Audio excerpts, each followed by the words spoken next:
Is this the beginning of World War III? But here's what no one is clearly telling you. This war between Iran, Israel, and the US is not just about politics. It's about power, survival, and a chain reaction that could affect you, even if you're sitting in India right now on your comfy sofas. So, in the next few minutes, I'll break down what's actually happening. No propaganda, no noise, just reality.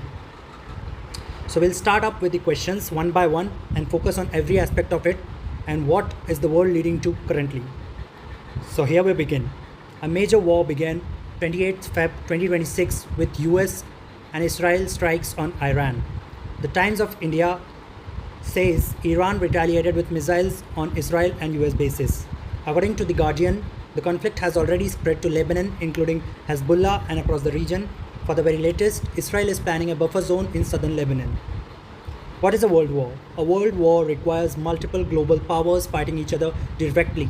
However, it is the most dangerous Middle East escalation in years, a situation that could expand if more powers join. What does the very puppet leader, Mr. Donald Trump, has to say? According to his latest tweet, for the record, again Trump now involves Greenland in the war, trying to push NATO nations against a wall. Since I have talked about it, let me tell you what is UN and what is NATO.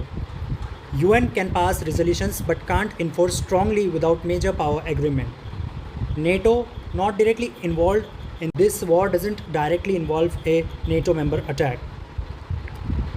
So we get back to the war at the very initial stage of it, where Khamenei's death was one of the very reasons for its escalation. Now his death may be liked or disliked by different people, but that can't be ignored since the biggest retaliation of the Hormuz Strait happened after it.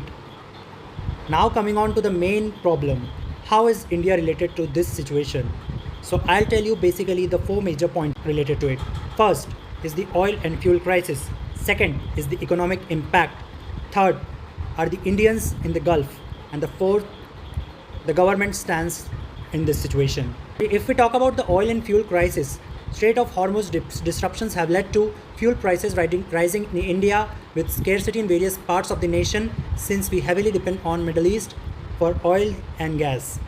Second is the economic impact, inflation risk, including fuel, transport and food. Global markets are unstable, including the Indian share market, which dropped, that is the Sensex and Nifty. Now, if we talk about the Indians in Gulf countries, evacuations and safety concerns in the Middle East is of very importance, since we have a very large sum of people living there. Government stance. India is neutral, calling for ceasefire and diplomacy. The latest reports, according to Vian TV, tells us of a part of an all-party meeting related to the current situation. What is Greater Israel? Some Israeli political figures have spoken about expanding control. Example, southern Lebanon buffer zone. Now, Lebanon is currently caught in the crossfire, facing possible large-scale destruction if war expands. Yes, undoubtedly, at last it can be said that the world has got its latest Gen Z Hitler, this Netanyahu and Trump. So for the very first video, this was all of it.